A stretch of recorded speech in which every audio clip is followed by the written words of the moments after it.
So this one is another one that doesn't really have a winner, just kind of has a number of examples, basically. Yeah. I think that the one that is going to be most recognizable is the newest mashup by Weird Al. It's more of a medley. Yeah, medley, not a mashup. There is a specific term for it. The newest polka medley at that. See, Weird Al, we actually, I think, talked about this on an episode, that Weird Al has stopped making albums pretty much, but he still releases music from time to time, and I think nobody was really expecting him to keep making his polka medleys of, like, popular music, but he did, and it had a surprise drop with a whole animated music video, and it was great. Polka Power. Yeah, notably also including the animator of the like famous Albuquerque Flash animation, which really had a resurgence in memes. Yeah, there was a very good video. This isn't on the surprise of the year. There's a very good video that looped various lyrics in Albuquerque to when they were first said. And it had so many good moments and was also 10 hours long. Mm-hmm. But my personal pick for Surprise of the Year would probably be Pan and Coic returning. Yes. Pan and Coic, so we've already talked about him a little bit. I think one of the things that I really love and really want to focus on with Pan and Coic, a lot of his videos feel like culminations of a community. Because, like, Pan Coic himself does a lot of the work in the 64 community, especially with the A-Button Challenge, but, like, he himself also does a lot of work on various things, on, like, the technical aspect, on, like, looking into the game and whatnot, interpreting it, making long videos about it. But especially with the, like, Invisible Walls video, there's so many different examples of people running into invisible walls during their own playthroughs. There's, like, a lot of really deep dives into, there's the one of like explaining every Goomba. Yeah. That like talks about various like infamous community things like the impossible Goomba and whatnot. Mm-hmm. It's not just that he returned, it's that he returned and sort of like brought with him a revitalization and a like refocusing of what really matters to you. Right. I think so. Pan and Coic didn't necessarily return in that he wasn't fully on hiatus. He released his Watch for Rolling Rocks video, and that got huge, and then he took a break from doing voiced scripted content, but he still did scripted content that was not voiced on uncommentated Panen, and he has been covering so many parts of the A-Button Challenge, including the huge steps taken in TikTok Clock pretty recently, all things considered, as well as, I think he did videos on Enter the Secret Aquarium, but he was doing those for a long time, and he talked a lot about sort of the anxiety around having to follow up Watch for Rolling Rocks, and I think it's not just that he came back, he was still making videos, but he came back to doing these voice scripted videos, and he's done multiple of them now, to where it's kind of like, it feels like he's recovered. Yeah. Like, good job, you know? Like, yeah, a couple of the ones on Uncommentated Pan and his Uncommentated channel, like, were also hour-long or, like, very close to hour-long videos where he would just go over, Seeing the Unseen is the one I'm thinking of, where, like, he goes over various objects, quote-unquote, in 64 that don't exist, so to speak, but like do exist. And that style of video was unironically one of my favorite things once I found him from Watch for Rolling Rocks. And a lot of the commentated videos that he's been making are just kind of that like technical deep dive, but voiced. Right. I also want to say that in his Invisible Walls video, especially in that one, it really shows off how good of an educator Pan and Coic is. Yes! Because he takes a long time, but he explains each concept as, like, building blocks in such a way that you can understand what the conclusion's going to be as he builds up the building blocks. He very effectively structures his sort of videos as lessons, where you learn different parts as you go, and they naturally build up to the main thing. Yeah. Like, he is really good at making sure essentially everyone's on the same page. Mm-hmm. And then the last surprise of the year is another return. This one, the return of Pretty Good. The Pretty Good series was created by John Boyes as part of his work on Secret Base. Though I think technically it was just in partnership with Secret Base. It was hosted on his personal website, or his personal YouTube page, I guess. But John Boys, we've talked about in the Football in the Year 17776 episode. He is a sports sort of analyst and not commentator, but like, he does sort of articles, journalism about sports, usually from the the perspective of a critic. He's the editor-in-chief at Secret Base, specifically. But Pretty Good is a series that doesn't just talk about sports, but talks about kind of whatever he wants in a very information-heavy way, following his typical style of using like Google Maps and 3D bar graphs and charts to best highlight all of his information. His use of charts in things like Chart Party and Pretty Good are a recurring, like, great bit. And Pretty Good had been kind of on break for a long time, and I think that's another one where a lot of people expected it to be done. But he came back with the Reform Party, like, multi-parter. Yes, it's a three-parter about the Reform Party, which is so good. A very interesting time in American history. And then he did one on the history of people in real life slipping on banana peels, which is kind of morbid. And then my favorite one of his new run, which is the one about the worst character in the movie Independence Day. Yeah. That's not entirely accurate. I loved his Reform 3-parter is so good because it is recent. Like, he mentions Jesse Ventura. Yeah. And like, I had to like pause and look up Jesse Ventura and be like, wait, Conspiracy theory. I know that guy. I mainly know him through YouTube poops made by the Septic Foundry. I recognized him because I knew about him being talked about on like the news when my parents were politically active and I was a child. Yeah. And like, it's so weird to just that this weird little bubble of American history happened so recently. But enough geeking out about that. Yeah. So I want to do two really quick small ones before we get into the big name, big gun, big categories. So first, these are two awards that I give out for things that Galen has very little experience in.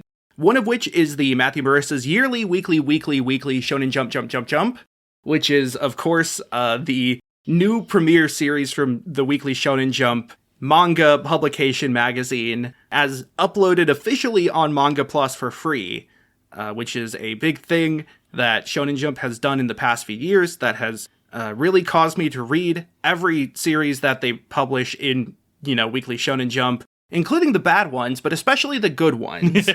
And the best one from last year was Ichi the Witch, which it is a series written by Osamu Nishi, the writer of one of my favorite manga, Welcome to Demon School Iruma, and illustrated by Shiro Usazaki.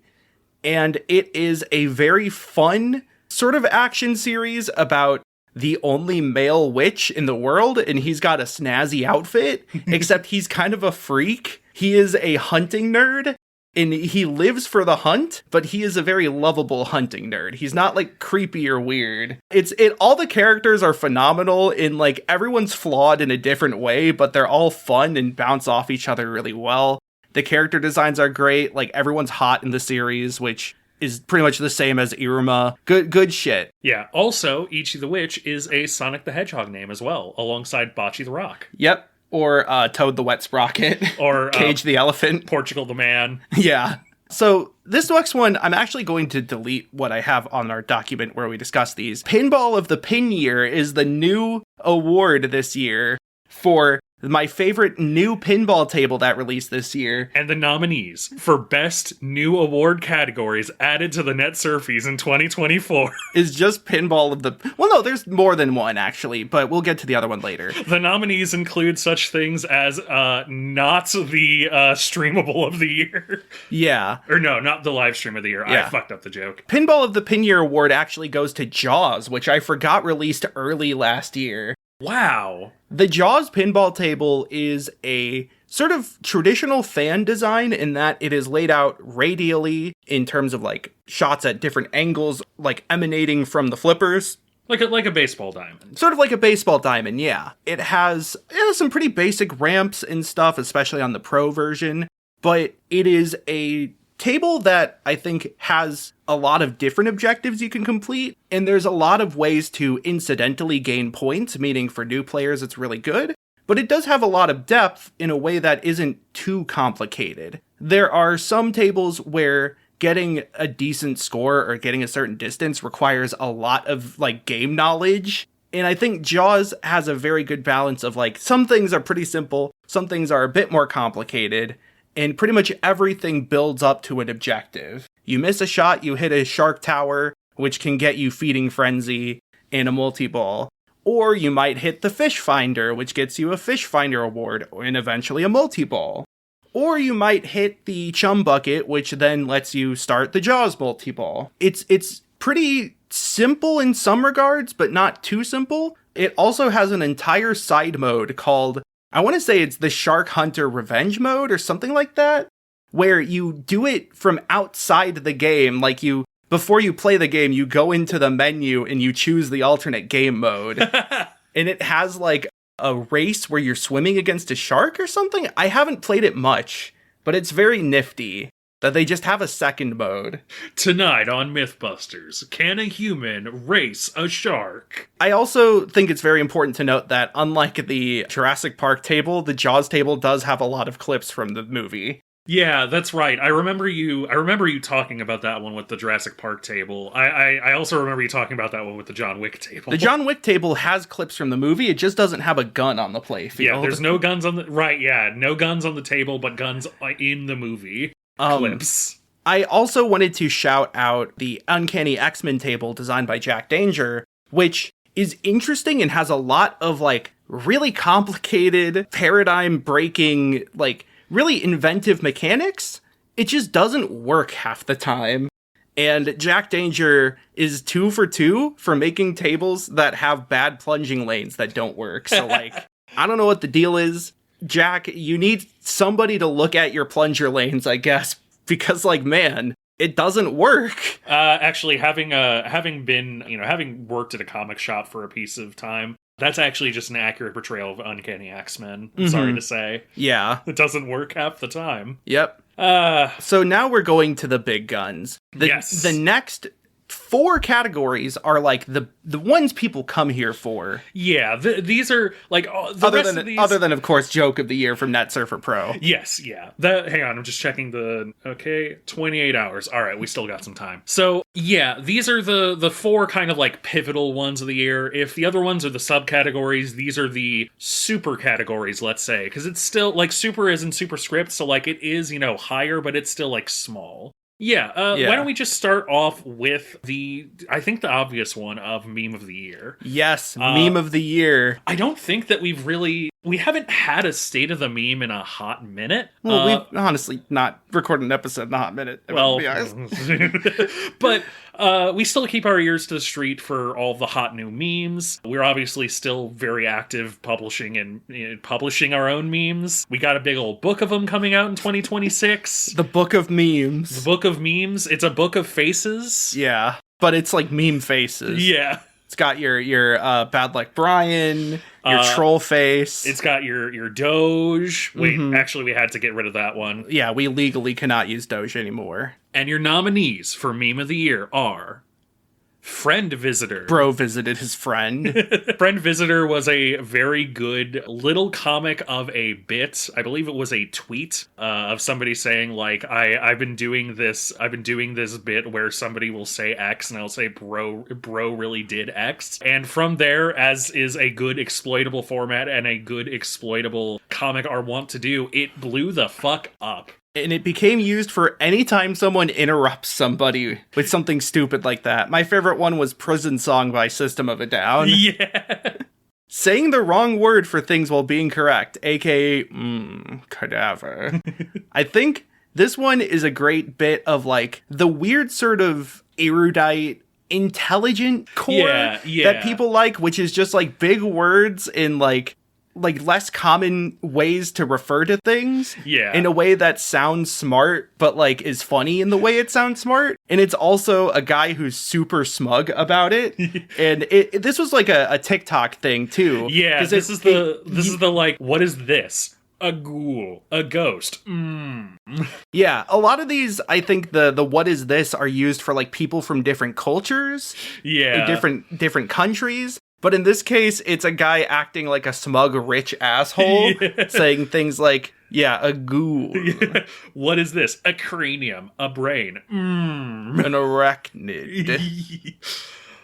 AI farmer girl. We mentioned this before, but it's the dumb AI memes on Facebook that all of your boomers repost saying, you know, why doesn't this get more shares? It's like an AI farmer girl or an AI picture of a starving child in Africa or a soldier coming back from the war with 5 million American flags and a truck behind him. It's kind of the all of these like shitty AI memes that are then becomes ironically funny by parodying them. Sort of same idea of like your minion memes and whatnot, essentially.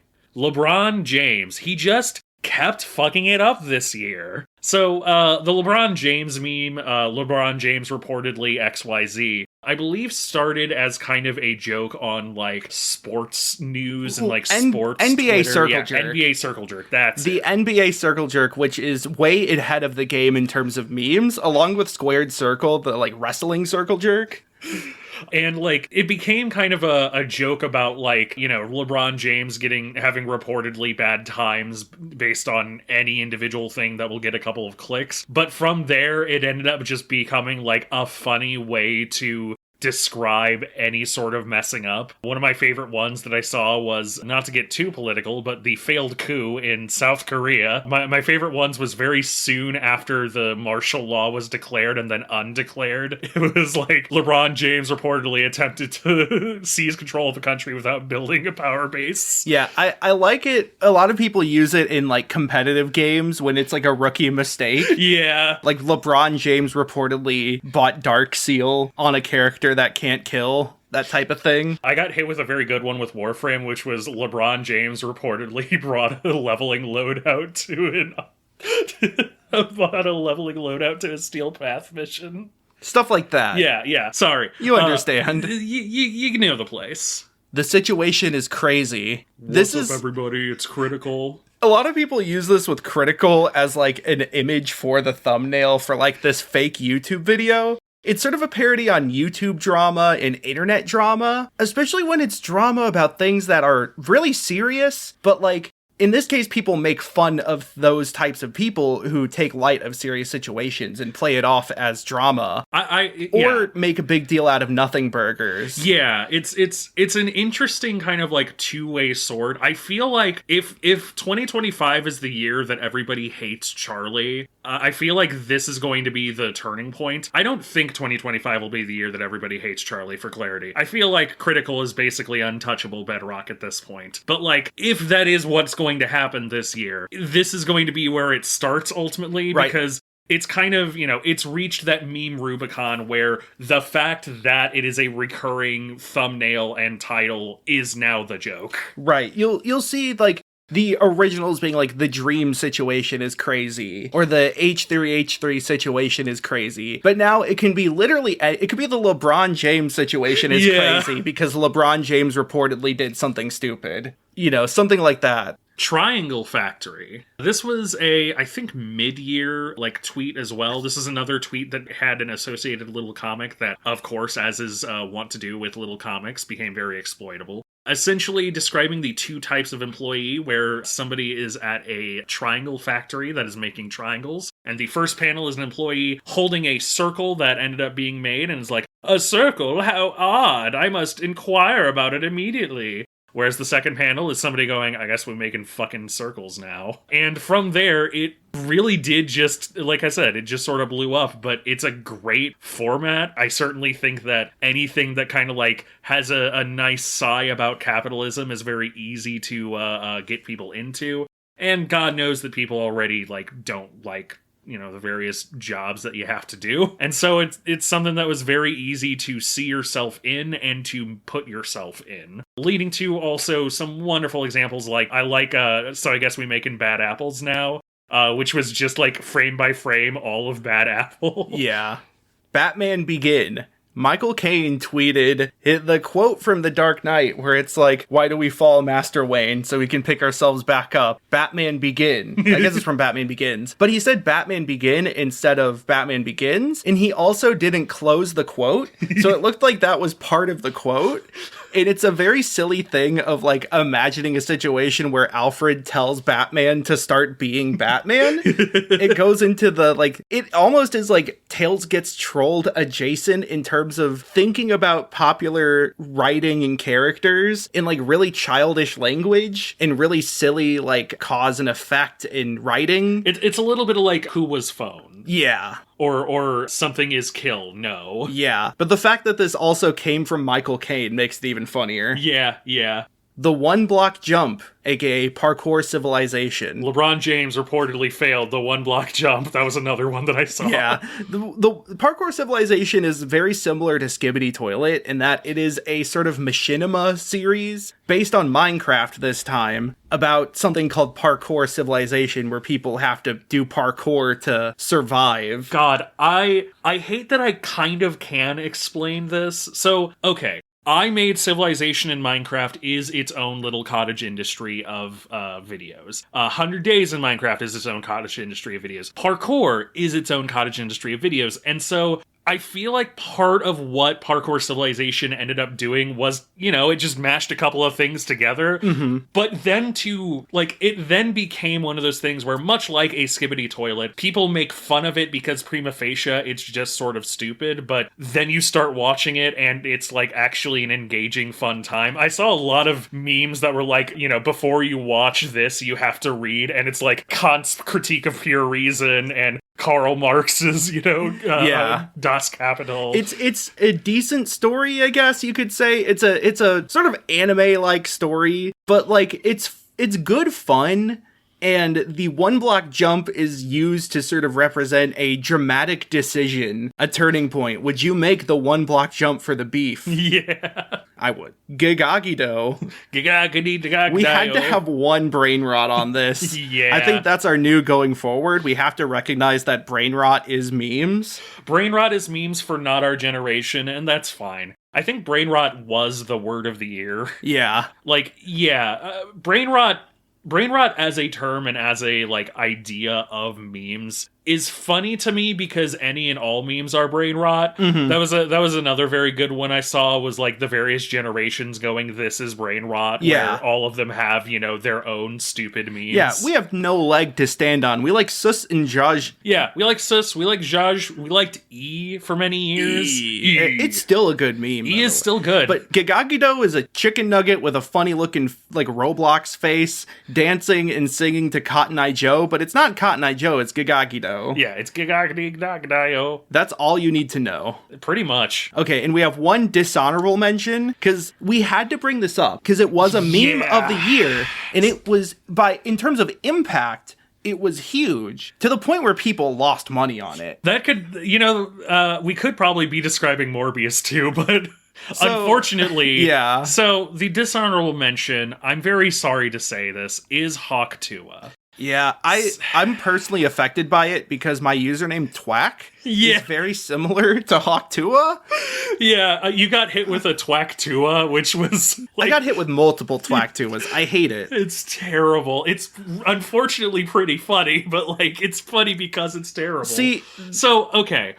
Hawk Tuah is... It's an onomatopoeia of hawking a loogie. Yeah, it is an onomatopoeia of spitting on a penis. Yes. And the person who made the meme, who I would have looked up the name of, but honestly I don't even really... She's the Hawk Tuah girl. Yeah, the Hawk Tuah girl. She kind of immediately smelled the roses and was like, I gotta monetize the shit out of this. Started and so the Talk to a podcast, which I also hate because it's another podcast that feels like it's bad for podcasting as an industry.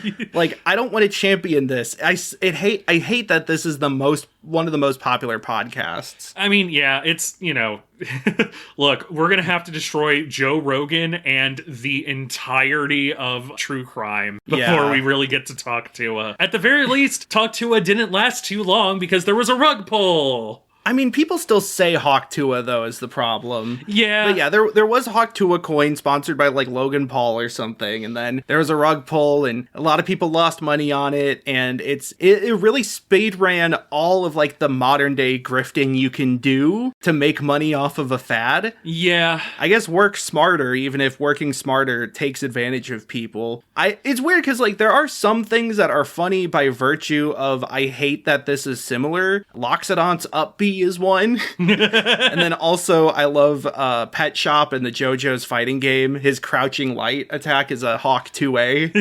Yeah, that's right. Like, there's dumb bits that are funny in spite of Hawk Tuah because Hawk Tuah is so bad. I feel like if Hawk Tuah had a half-life after this year, and I will be honest, I don't think it will have that much. I think it sticks around for a while in I feel common like parlance. I feel like what it becomes is kind of another loss, essentially. It becomes a thing where you hide Hawk Tuah in something. Yeah. Because it is the kind of joke that makes you go, God fucking damn it. Yeah. It not being funny is funny in some terms. But it's not the winner. It's not the winner. It's not the winner. And again, in terms of cultural impact, theoretically, it's probably up there, but this is our damn podcast and this is our damn We show. care about the art of memes. Okay, and your winner is... Triangle Factory! It's so relatable and so good. good. And, like, as the internet gets more and more radicalized against... Like, okay, hold on. I gotta say, this happened kind of late, so we didn't really include it, but Luigi... Yeah, Luigi... Man, I wonder if, listening back to this in 30 years, I wonder if just saying the word Luigi will be enough to be like, oh yeah. Like, okay, the fact that the Find Luigi Twitter account happened, and then Luigi the assassin, and then the Find Luigi account had the perfect opportunity and took it. Like, that was a big thing as well, but I think that's another example of how a lot of meme culture is ultimately radicalized against big companies. Yeah. And Triangle Factory is a great one because it is relatable in that it's either you care too much about the company that you really shouldn't, or you are completely apathetic to it and you're just doing whatever. It is a great example of how, like, the weird toxic environment of, like, not wanting to question superiors ultimately leads to just pure apathy about whatever's happening. You can't be asked. Unironic, like, if I made a book about business, Triangle Factory would be like page 3. Yeah. Like, LeBron James, I think, in terms of like general cultural impact, probably was bigger than Triangle Factory. And if I'm being honest, I probably laughed more at LeBron James jokes. Triangle Factory encapsulates a moment to me. Mm-hmm. Triangle Factory encapsulates kind of the big sigh of the world is ending, but we still have to go to work. Yep. You know? Speaking of moment, we have a new category, our other new category. Yes. This one we couldn't come up with a name with, so it has 2 names. This is the moment of the year / the year defined. I think, so last year we had Barbenheimer, which didn't win Meme of the Year, but it was really close to, and that got me thinking, I feel like we should have a category for something that isn't quite a meme, but is a meme in the cultural Dawkinsian sense of, like, this is a major thought in the zeitgeist. Yeah, a meme in terms of the DNA of the soul, rather than in terms of the internet. Yeah, if we can define it by a single moment, we can. Otherwise, it is just the vibe of the year. And there is one thing that I think sticks out tremendously, which is the Kendrick Drake beef. Yep. Okay. If you are looking for a deep dive into the situation, which it should be noted is crazy. Mm-hmm. If you're looking for a deep dive, the 2 people that I'm going to heartily recommend are FD Signifier for the like 2 hour long, no, it was more like 3.5 hour long video, just kind of going the entire history. If you're looking for a shorter video, I am a big fan of Todd in the Shadows and Todd in the Shadows video Over Not Like Us. I think it did a very good job kind of encapsulating it in a like 30-ish, 20-ish minute video format. But that's the recommendations if you want like a full history, a full anything. Yeah. For our purposes. Essentially, Kendrick Lamar had like 5 or 6 diss tracks towards Drake cooked in the kitchen, ready to go. and like masterminded his way about releasing these. Drake is like a pop star, but not really a hip hop icon the way Kendrick is. Nowhere near as deep as a poet. And also, Drake does some pretty heinous shit. This is like an open secret. I think a lot of people were aware of this. Shit like his weird thing with Millie Bobby Brown, for example. Yeah. And Kendrick, upon seeing that Drake wanted a piece of the throne, essentially took this opportunity to end the man's career. Yeah. He didn't quite end it entirely, but he definitely released the better. He was the winner of the beef by far. He was the winner of the beef, and like, it's so strange and interesting because it's like Drake was top 3. Yeah. I mean, Drake was like number 2 behind Taylor Swift, you know, for a very long time. And that is a very comfortable spot to be. And like, you know, like you said, he was also quite notably a piece of shit and had been a piece of shit for a long time. But I do think that one of the things that Todd in the Shadows did bring up is ultimately that like this might not have killed Drake if Drake was still putting out hits like he always, you know, did back in the day. He hasn't though. Yeah. He hasn't put out good music, or at least music that like captured, you know, the mind, so to speak, captured a lot of the culture for many years. And so he kind of was a perfect target for someone like Kendrick to completely destroy. Kendrick, both like a real one growing up in Compton and, you know, one of the best rappers of all time, literal Pulitzer Prize winner. Yeah. Multiple of his albums have been like best of all time consideration. You know, shit like Good Kid, Mad City, which is my personal favorite, To Pimp a Butterfly, Damn, which I'm not as big of a fan of, but is still very notable, and Mr. Morale, which was a great release recently. His album from this year, GNX, isn't like as tight as those, but it follows after Not Like Us, which is like, Not Like Us was a huge song that ended up becoming an anthem in a lot of ways, not just for the year, but for like, especially California in the West Coast as a whole. A friend of mine who I'm in a music like album club with had a really... Bro's in a music album club with his friend. Had a really good point that was like, if the Kendrick Drake beef was a movie, then GNX, Kendrick's album, is like the Netflix after series, sequel series. Because like GNX is in many ways a continued celebration and boosting of like other West Coast rappers that are less well known and less successful than Drake or than Kendrick, and Drake by extension.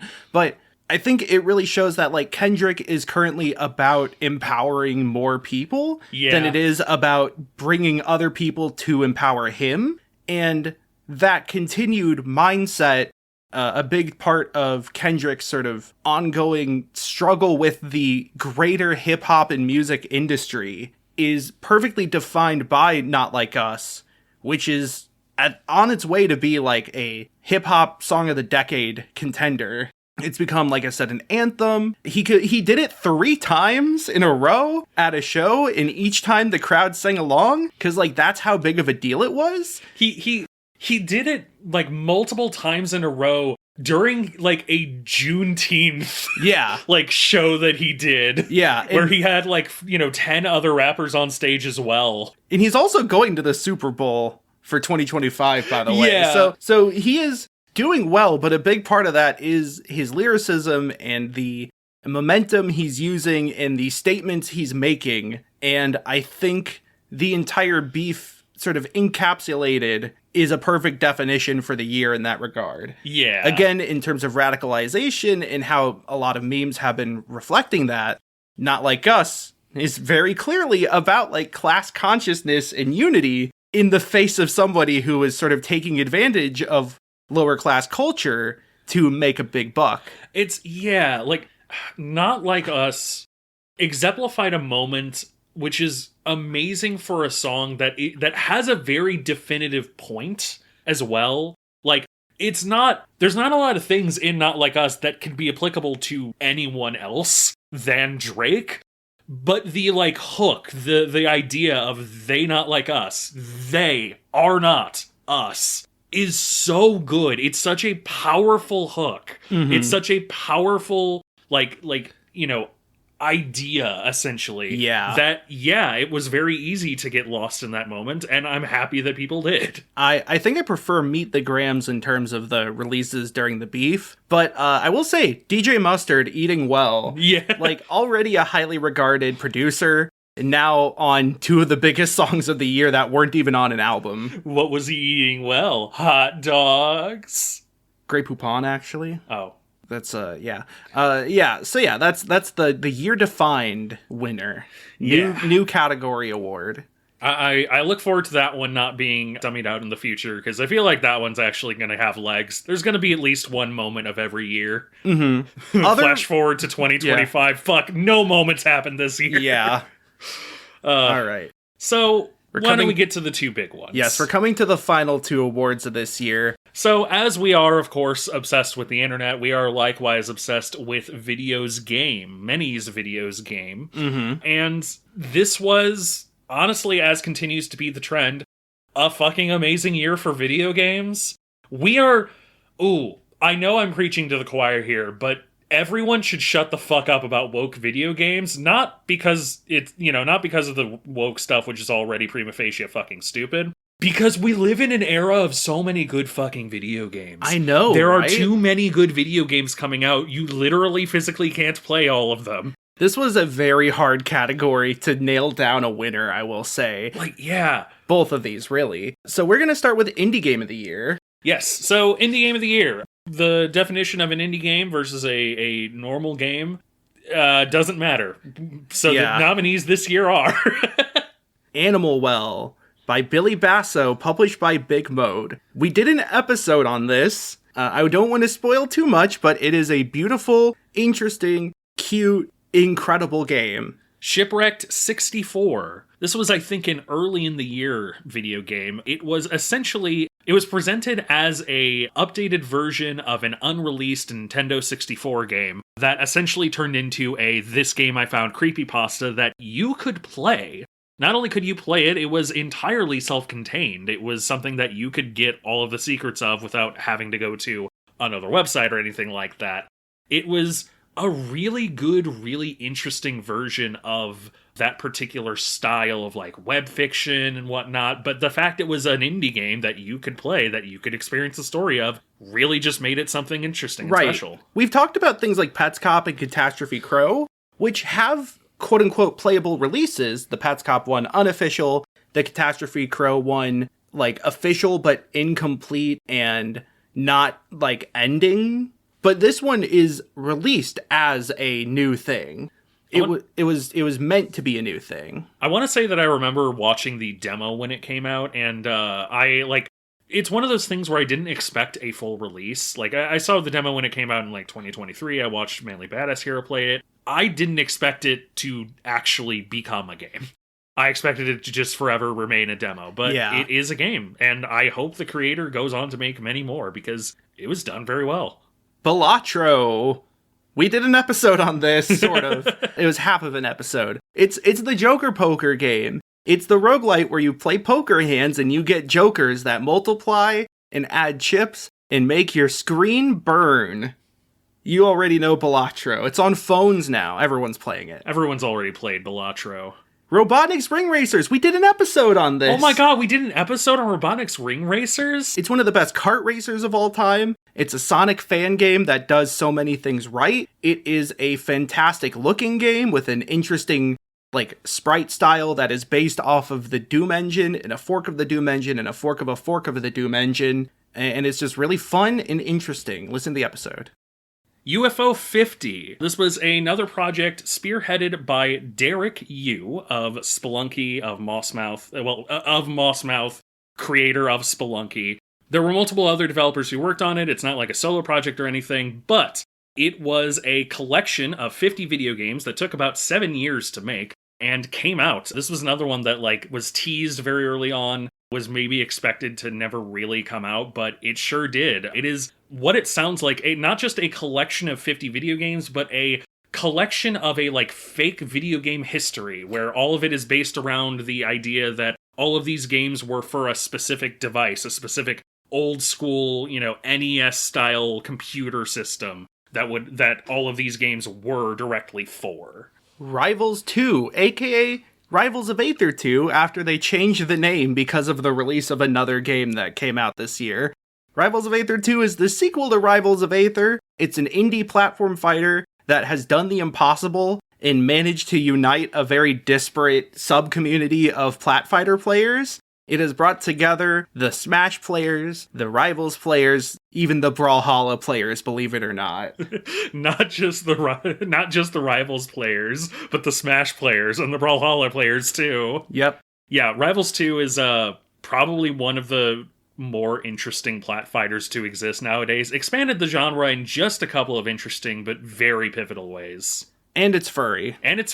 Speaking of furries, Nine Souls. It's Hollow Knight meets Sekiro, but that's a good thing. Yeah. It's a tight Metroidvania with very tight, difficult combat based around parrying, but it does so with some of the best boss design of all time, and a story talking about immortality and sort of hedonism, with a lot of actually very interesting twists in the story that I did not expect. It's very cool. Go check it out. And it's also furry. Yeah, it's also just really visually beautiful. Oh, yeah, it's stunning. And your winner for Indie Game of the Year is UFO 50! So this was like a three-way tie between Animal Well, UFO 50, and Balatro. Yeah. But UFO 50, I think what takes it for me over the edge, I don't want to spoil too much about it, because there are things to spoil. But like, for one thing, it's 50 games that are retro style. They're like difficult, they're arcadey, they are often janky in some ways, or like really nail grinding in some ways. Like Ninpek is one that is just like, I get why this is like this, and it fits for the retro style they're going for, but man, is it annoying at times. But like, there's 50 of them, and they're all good enough to be like standalone to some degree. The thing that kind of did it for me is that, like, Animal Well is a brilliant game. Animal Well is an exceptional video game. Animal Well is an exceptional video game because it kind of re-inspires some of the childlike joy of discovery, essentially. Finding a new item in Animal Well, understanding its use cases, felt very new and fresh in a lot of instances. UFO 50 is that times, like, at least, 30 or so. Like, yeah, there's a excellent, weird fucking video game that is just like an entirely new style of platformer where the left and right sides of your controllers are the left and right buttons. So pressing A on a controller goes right, pressing B on a controller goes right, hitting up on a controller goes left, hitting right on a controller goes left. But then you factor in things like hitting both controllers jumps, and then when you're in air, if you hit both buttons again, then you do like a little ground pound. That is the style where it's like, okay, we want to make another platformer for this fake console. What do we do that isn't just another platformer? And it is that times 50. Like, the other thing is that not only are these like great, interesting games that are unique and have a lot of cool ideas, there's also a narrative going on about this fake company that had to leave all their games in a storage locker. Yeah, it's because, like, Shipwreck 64, it feels a little bad that Shipwreck 64 came out very early in the year, because Shipwreck 64 is a lovely game, is a wonderful game for a solo project, but at the same time, UFO 50 hits a lot of similar notes of, like, this game I found-esque, like, kind of decoding an entire history of video games by just like looking at the developers and looking at the people who worked on the game and the fiction. And there's like company secrets, company drama. There's like people falling out, getting hired, becoming, skilled designers. There's the mystery of what happened to this company to leave them like this. There's themes about game preservation, lost media, the passage of time, future-proofing. There's themes about shitty working environments, about dev crediting. Yeah. Like, that's the other thing too, is it is a video game about video games in one of the best ways we've seen. And about the history of video games and game development too. And if you don't give a shit and just want to play Party House forever, you can. Yeah. Like, There's so many good, cool, interesting games. There are literally 50 different games. At least 30 of them are awesome, and like at least 10 of them are like, complete game changers, so to speak. Also, if you like Barbuta, you have to check out La Mulana. You owe La Mulana an apology if you like Barbuta. Fortunately, from my understanding, nobody likes Barbuta. You're just wrong about that, buddy. I will say that is one of my favorite things, is that it starts with Barbuta. Barbuta, without explaining absolutely everything, Barbuta is like a classic rage game style game where you have like 5 lives, and every death, gets you closer to having to redo the entire video game. And like you move really, really slow. There's like no music for most of it too. Yep. Like it is cool because it stylistically feels like an extremely early game while also playing like an extremely early game, but also using the style of like a first game for a system, quote unquote, to make a really compelling rage game. Yeah. Of like, half of the game is figuring out what the hell you do in the video game, and that goes for all of the games, is that like half of the game is just figuring out what it's possible to do. It's so good. Yeah, but it is also very La Mulana, very Maze of Gallius, very, very cool. Yeah, excellent game. Yeah. Derek, if you want to come on the podcast and talk about Explosion Man from the Xbox Live Arcade. That's a good one. That's a good one. Ooh. I was going to say Rogue Legacy, but that's also good. All right. Now we have the big game of the year. We still don't know the difference between indie game and non-indie game, so here's the nominees for Game of the Year. Yeah. I asked the BAFTA, and they just said it's like how much money you make, and I don't think that's accurate. It's how much money you make and how much money you take. And the nominees are... Friend of the show, Pal World. It came out last year, by the way. Yeah, Pal World came out last year. We just wanted to have it on Game of the Year because A, it's had a bunch of updates since then, and B, it's also getting sued, so we got And it's a pretty good game, on it, all things considered. Better than I expected. We did an episode on it. Like, I feel like that alone gets it a spot. Yeah, Pal World, you know what? We still love you. You're still wonderful. We're so happy that we live in a world where Pal World exists. Helldivers 2. The sequel to Helldivers, a top-down shooter, ended up being a squad-based third-person/first-person shooter. Thirst person. That's a good name for Isn't that game Indica, where you're like getting water from a well? Oh! Thirst person. I feel really bad because I'm sure Indica's way more interesting than what I just said. First person is actually a very good, like, shitty name for, like, Star Wars Battlefront-esque games where it's primarily third person, but you can go first. Oh, I was thinking Galgun. All right, continue. So, Helldivers 2 is a 4-person squad-based shooter set in the Helldivers universe, a very Starship Troopers-esque, stupid fascist future where everybody is super excited to be a Helldiver and go die for democracy.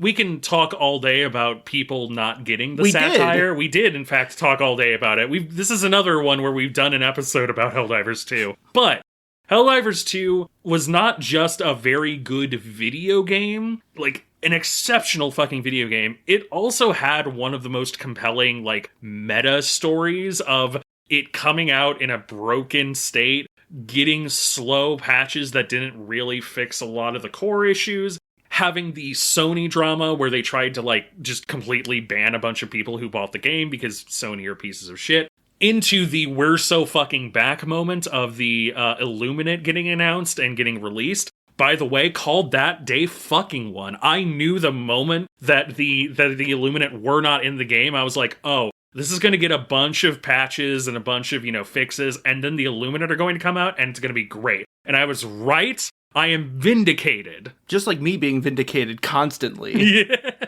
Zelda, Echoes of Wisdom. Finally, they made a Zelda game where you can play as Link. Yay! It's a Zelda game where you play as Princess Zelda, and it is like a sandbox game where you're given the ability to spawn items, not just pots or enemies, but like beds and tables. The beds are a big part of it. It's on the back of the box. They talk about the beds. And it is just a super creative game. Again, you play as Zelda, which is already huge, because the only time that's happened is, we don't need to talk about it. But, like, it is creative, it's clever, it's cute, it has a lot of just genius ideas and cool puzzle design where you're meant to solve them in kind of whatever way you want. It's a top-down Zelda game, which I'm always a fan of. It's a good time. The Legend of Zelda Tears of the Kingdom. Yeah, the first sequel to a Zelda game since fucking Phantom Hourglass. Well, Spirit Tracks. Or Spirit Tracks came out third. Phantom Hourglass was the second one, and that one is technically a direct sequel to Wind Waker. Point being, Zelda doesn't typically do just direct sequels. Well, now that they have the new timeline and they want this to be the game, they're doing sequels. I guess we're doing sequels in this bitch. Yeah, Tears of the Kingdom, it's basically just Breath of the Wild again, but more. They go into the sky and the ground. Yeah, you can go up or down in this game. That's wild. Yeah. You can not only can you go forward, backward, left, right, you can now go up and down. We've added the Z-axis. That's a whole new dimension. Also, it's Banjo-Kazooie nuts and bolts. Yeah. Everyone owes an apology to Banjo-Kazooie nuts and bolts. Yep, for many reasons. Uni 2, as in Under Night In-Birth 2, Sis Celeste. It's the new Under Night In-Birth game, which is still one of the best fighting games currently being made and released. In this case, they added a few systems, modified a few systems, added some characters, including Kuon, who everyone hates. It is a tight fighting game combining some of the best aspects of anime fighters and more grounded traditional fighters, and has one of the most interesting resource systems that really helps keep the pace of the game active and flowing in the form of the grid system. Marvel Rivals. It's the Marvel Overwatch. We haven't really played this, but... Yeah, I haven't played this. I'm just happy to see competition for Overwatch, honestly. This isn't a game you have to play to know about its relevance and to also care about it. Cough, cough, wink, wink, nudge, nudge. We're moving on to the next one. The Thousand Year Door Remaster. This is the one that I was looking forward to probably the most this year. Paper Mario The Thousand Year Door is just my favorite video game of all time. Depending on the day you ask me, that might, fluctuate a little bit here or there, but I've been trying pretty definitively to just go, this is my favorite game of all time, nothing else matters. Well, they made a fucking remaster of it, and they did all the cool things you're supposed to do, right. Up to and including, a full graphical overhaul and whatnot. The updated soundtrack that you can replace with the original soundtrack if you want. And a translation that aired significantly closer to the original Japanese, meaning we got pretty confirmedly the first transgender character in Mario. That's not true. Birdo is probably the first transgender character in Mario. The second transgender character in Mario. Vivian is officially trans. Vivian is trans, and you can die mad about it if you're mad about it. It was in the original remaster. It was in the original version in Japanese. Yeah, it was in the original version in Japanese. Then it got updated out of it in the translation for America, and I think the PAL version as well, but it did get, it did stay pretty much the same in, the Italian version, and I think, the French version. The Romance languages. Yeah. But, this has been fun fact number 1 of Paper Mario, basically, is, did you know that Vivian is trans because in the original version, da-da-da-da-da? And the fact that it's just, the fact that in 2024... Nintendo would just explicitly go, by the way, we're doing the original translation, Vivian is trans, fuck off. That does mean something. Good job, Nintendo. Yeah. You deserve a Tootsie Roll. Yeah. Don't die for a billion-dollar company, but I do think Nintendo earns a couple brownie points there. Yeah. And the winner is... Balatro, motherfucker. Fuck you, it's Balatro. Sweep. If Jeff Keighley can put it on the Game of the Year and the Indie Game of the Year, then we can too. Yeah, so Balatro is my roguelike. Yeah, so this was a compromise. Is we were going back and forth on the Indie Game of the Year, and then we were like, would it be funny if we just had Balatro for Game of the Year? And you know what? I don't think it's unwarranted. Yeah, I think this year has been a ton of phenomenal indie games, and then some good regular AAA, AA games. But the indie games have still by far stood out, and I think this is the perfect example.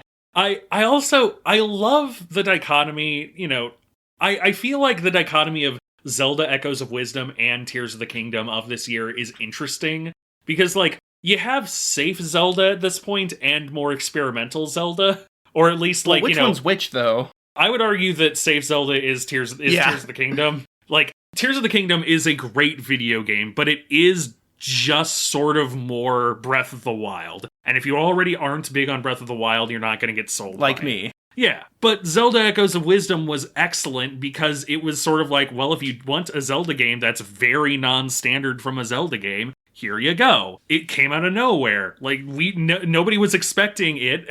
All of this shit was just expected to be made for the one remake and then tossed into a bin like you do with all other assets. But it wasn't. It was a very interesting year. And that's great. I think that interesting games are back on the menu. But Balatro is just like, if we're talking about games, UFO 50 has like a lot of art aspects to it. It is a masterclass in design in that regard. It's a brilliant game. Balatro is a stupid fun game in a lot of ways that you do have to like strategize. There's strategy, there's math, there's like people doing stunt runs. Shoutouts to Balatro University, who has done things like having only one card in the deck. Or I think has the score world record using Perkeo Cryptid combo, which sounds ridiculous. Balatro is if I'm doing another mini award, it's the stupid game sentence award, and Balatro wins it in spades. I like it. Things like, I had Gross Michael and Fake ID, which gave me, a ×3 and a +15, but then I also had the photograph in the Giga Chad.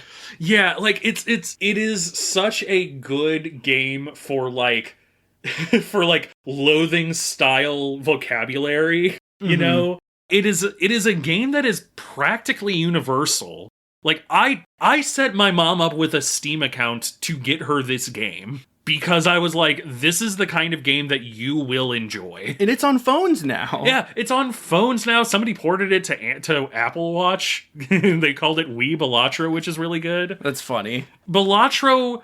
It's funny. It is an incredibly funny game. It feels like a pseudo... Like, I wouldn't say it's a universal game, but it feels very close. It's approachable because poker has been cemented within culture for so long. Yeah. And Balatro automates the complicated parts of poker, which is how, which hand is better than the other hand, and turns it into a game where you can learn things like hand values and stuff like that, while also just being silly, stupid fun. It's a game that goes ding. Plus, like, the other thing, too, is that, like, for as many silly, stupid things as there are, a lot of it also just makes logical sense. The planets being the way that you level up the various poker hands, like, is kind of great, because it, Pluto being high card makes logical sense. Earth being full house is a very fun little nod. But, like, generally speaking, the fact it's like front of the line to back of the line in terms of lower value to higher value.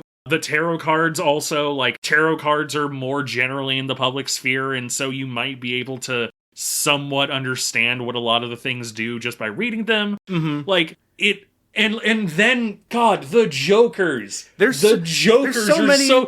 We did an episode, but the minigame Jokers are great, where, like, they bring in another game and make the game of Balatro about that. Yeah, Every number has at least one Joker that encourages you to build around it. I love the hack Joker. Mm-hmm. That was a very early one where 2s, 3s, 4s, and 5s all get repeated. As you pointed out, it's because he's repeating the joke, which is very funny. The banana peel being like a pretty good early one to get that's just a flat +15 multiplier, but having the chance of destroying itself is like, it's all very cromulent. This is the second time I've used that word in this day, maybe not in this podcast, but it flows together in a very interesting, logical way while still being incredibly stupid once you get past even, the second or third. Yeah. Once you have like 3 Jokers, it suddenly starts getting dumber. I love the hanging Chad because it's a vote that gets counted twice due to an error, so the card gets counted multiple times. But also, it's like a top tier item that's really good, and it highlights your best card, meaning it is a Chad. Yeah. in common meme parlance. The one that's the trading card Joker, Yeah. where you can, like, literally sell the first card that you discard. Yeah, and also, like, the trading card Joker looks like a trading card. Yeah, it looks like a Vanguard card. Yeah. And it's about as readable. Yeah, it's great. Yeah, it's been a pretty good year for video games. It's been an interesting year for us. I, of course, have another list of stats for our podcast, Netsurfer Pro. We have done 11 episodes in 2024. We've done 4 on video games, 2 talk surfers. I don't remember if I included the Balatro Helldivers 2 double feature as a video game or talk surfer episode. And then we've done 5 on web series or web content, the meat of which being the SCP Foundation stuff. Yeah. Now, I will say that this past year was pretty rough for both of us for personal reasons we don't need to get into publicly. Yeah, reasons not related to the podcast. Thank you so much, though, for, like, sticking with us. If you've been, continuing to follow us and listen to our episodes and stuff, it means a lot when I see that people give a shit about what we say. Yeah. And a lot of why we do the Netsurfies is just to recommend things to people and be able to gush about all the things we liked from the year. Because even though it was a hard year, there were still highlights to it. And that's how I like to remember things. Yeah. Yeah. I think it's important to remember the wins and the highlights, like I said, because otherwise you're going to drown in a malaise of shit in, garbage. And especially in a world that is continually trying to peddle you shit and garbage in the form of content and media and whatever. Like, caring about things that people make on the internet is sort of our thing. And a big part of that is because that is, I think, where a lot of the value culturally lies, is in what people have to say from all these different types of perspectives and walks of life, and what sort of art they're making or what sort of fun they're having. It's really easy to doom scroll, and it's very easy to doom scroll when a lot of websites are basically made for you to doom scroll. But that's kind of why it's nice to breathe the fresh air, so to speak. It's important to remember that even at the very lowest point, there is still very much good shit, and there continues to be good shit happening in the world. Continues to be good shit being made in the world. People continue to be making excellent art every single day. People are infinitely more talented nowadays. You can watch just a random guy on YouTube talk about fucking trains for 17 hours if you want. Like, we live in an era of self-curation. We live in an era where everything is ultimately up to you to curate your own feed, and the websites that we have to, that we are all beholden to make it really easy to curate your feed in a bad way. I feel like the only thing I really can say is curate your feed in a good way. You gotta prune. Internet and social media is a bonsai tree. You have to actively prune. Yeah, I've already cut Twitter pretty much wholly. I haven't undownloaded it from my phone just yet, but I'm very close. You cut to it I took Twitter and I put a big ol' X through it. All right. Yeah. I think that's good. Thanks for listening. You can follow us on any podcasting platform you like. Give us a like, give us a rating, give us a review. Let us know how you're doing. Let us know what your favorite Netsurfer Pro joke of the year is. Or just, what your favorite stuff from the year is, like favorite album or favorite game. Maybe it's something we hadn't heard of. Who knows? You can also find us on social media at Netsurfer Pro or netsurferpro.bsky.social, where you can get updates on upcoming episodes and like teasers and things like that. You can follow me on twitch.tv/twak, TWAK, where I stream. I've been streaming UFO 50, Rivals 2, The Bazaar, a lot of stuff like that.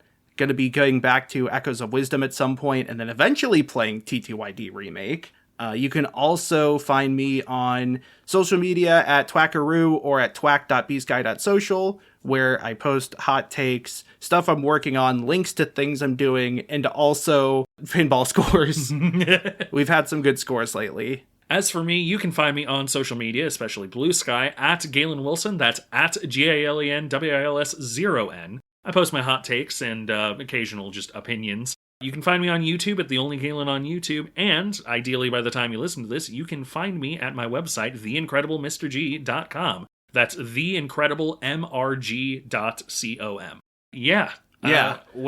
Now that we've done all of the outros, that should be about... Oh, that took 27 hours. Wow. That means there's still 4 hours before the 31-hour clip. Okay, we're going to wait for 4 hours. We're just going to say nothing and cut out the silence, and then we'll be back right when the clip show ends, right? Okay. And we're back. Oh, God, sorry. Yeah, that was so much waiting. We disassociated for 4 hours. Yeah. Oh, hang on. Okay, this is my left hand. This is my right hand. All right. Let's get back to it. Our audience is waiting. Yeah. Okay, so the winner for Netsurfer Pro Joke of the Year is... Hyper-realistic Mario! Oh! Yeah! Oh, man, I'm so excited. Come on up here. Where is he? There he is. There he is. I see him. Come on up here. Come on up here, Hyper-realistic Mario? Oh, it's so good to be here. I see, you're looking very realistic today. Yes, I made sure to put on my most realistic eyebrows. I can see every follicle. Wow, that's impressive. Yes, look how my mustache bristles in the wind. Sorry, can we get a tech to bring a fan over here? Can we get the wind guy? Okay, yeah.